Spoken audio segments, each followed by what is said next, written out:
अगर उसमें न्याय करने का सम्राट चौधरी काम नहीं करेंगे तो ब्रह्म हत्या का पाप लगेगा और ब्रह्म हत्या ऊपर के लोगों से संरक्षण मिल रहा है पुलिस कर्मियों को। बिल्कुल। जीतन राम मांझी जो कि बड़े नेता दलित समाज के माने जाते हैं, कह रहे हैं मार दिया तो मार दिया, अपराधी था। रामा जी है क्या कृपा पात्र 10 दिन तकरीबन हो गए हैं, आगे भी क्रांति जारी रहेगा। ये हमेशा जारी रहेगा। नागमणि कुशवाहा भी कह रहे हैं कि अपराधी था, बंदूक दिखा। उसकी हत्या करती है, उसके अंडकोश में गोली मारती है। सुराम सेना क्या कुछ करेगी इसको लेकर? भरत तिवारी पर हत्या का मुकदमा दर्ज रहता तो पुलिस घर की चौखट कबाड़ी सब कुछ उखाड़। अधिकारियों की शान गोली खाने और खिलाने में है। भरत तिवारी बलिदान दिए हैं, लाइव वीडियो में कहे हैं कि अगर हम चले भी जाएंगे तो क्रांति इसी तरीके से जारी रहेगा। तो क्या लग रहा है, 10 दिन तकरीबन हो गए हैं, आगे भी क्रांति जारी रहेगा? ये हमेशा जारी रहेगा। देश में मंगल पांडे ने 1857 को क्रांति की थी, 1947 में देश आजाद हुआ।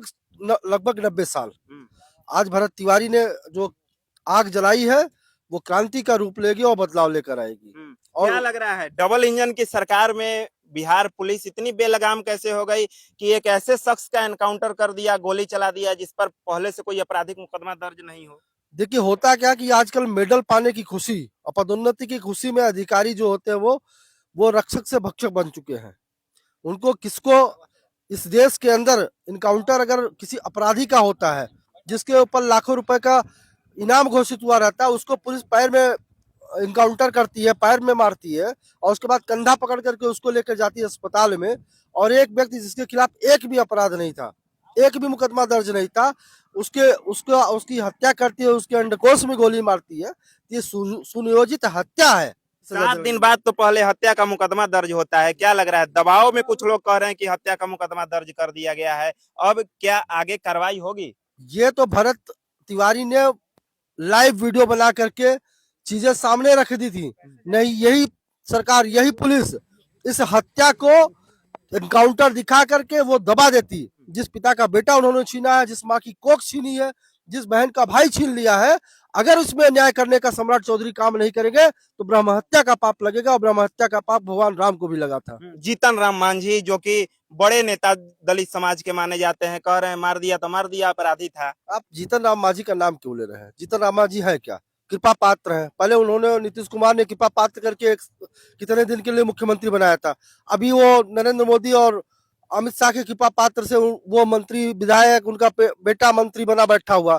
ये लोग कृपा पात्र हैं, इनको पता है कि बधुआ मजदूर है। जगदेव बाबू भी क्रांतिकारी कहे जाते थे, उनके सुपुत्र नागमणि कुशवाहा भी कह रहे हैं कि अपराधी था, बंदूक दिखाता था। उनको भी यही ना, ये सारे लोग, इनको डर है कि अगर हम सत्य बोलेंगे तो हमारी कुर्सियां चली जाएगी ना। कुर्सी के डर के मारा ये लोग सत्य नहीं बोलेंगे।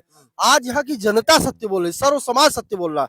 मैं प्रयागराज की धरती से चल के आया हूँ, 400 किलोमीटर की यूपी के धर जी, यूपी के प्रयागराज से चल के आया हूँ। मैं राष्ट्रीय परशुराम सेना का राष्ट्रीय अध्यक्ष हूँ।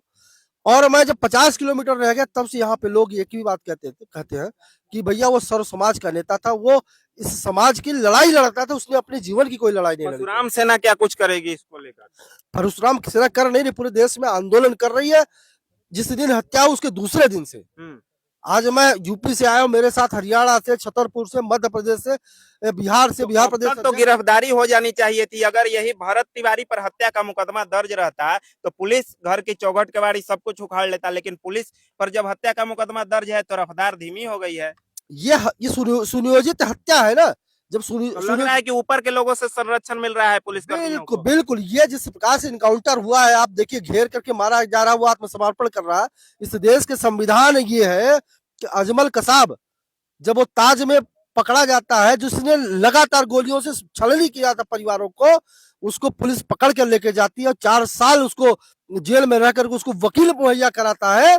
उसी देश के अंदर जहां अजमल कसाब को बड़े बड़े माओवादियों, उग्रवादियों को सरेंडर करा करके उनको जेल में डाला जाता है, उसी देश में, उसी बिहार की धरती, जो सवर्ण, ये क्रांतियों की धरती, क्रांतिकारियों बलिदानियों की धरती बिहार कहलाती है, उसी जगह पे एक अबोध बालक को, जिसका जीवन था वो समाज के हित में बड़े बड़े कार्य करता, उसको अपराधी बना करके, उसको रचना रच करके सुनियोजित तरीके से हत्या की जाती है इस धरती।